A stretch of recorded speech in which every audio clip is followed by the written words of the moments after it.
'Twas the night before Christmas, when all through the house not a creature was stirring, not even a mouse. The stockings were hung by the chimney with care, in hopes that St. Nicholas soon would be there. The children were nestled all snug in their beds, while visions of sugar plums danced through their heads. And Mama, in her kerchief, and I in my cap, had just settled our brains for a long winter's nap. When out on the lawn there arose such a clatter, I sprang from my bed to see what was the matter. Away to the window I flew like a flash, tore open the shutters, and threw up the sash. The moon on the breast of the new-fallen snow gave a luster of midday to objects below, when what to my wondering eyes did appear but a miniature sleigh and 8 tiny reindeer. When a little old driver so lively and quick, I knew in a moment he must be Saint Nick.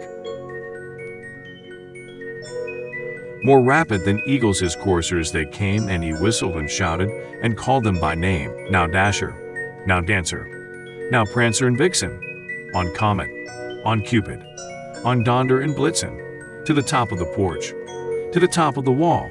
Now dash away, dash away, dash away all.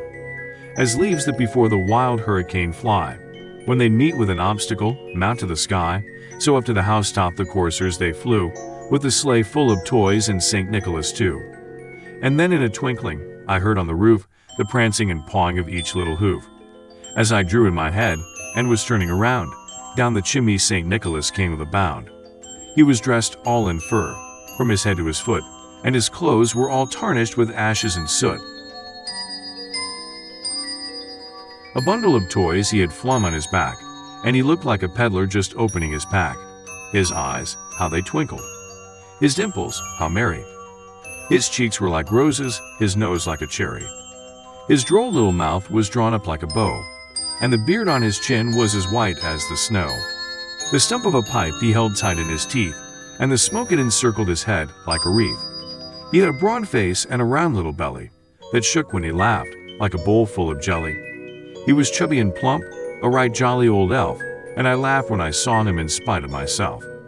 A wink of his eye and a twist of his head soon gave me to know I had nothing to dread. He spoke not a word, but went straight to his work, and filled all the stockings, then turned with a jerk, and laying his finger aside of his nose, and giving a nod, up the chimney he rose.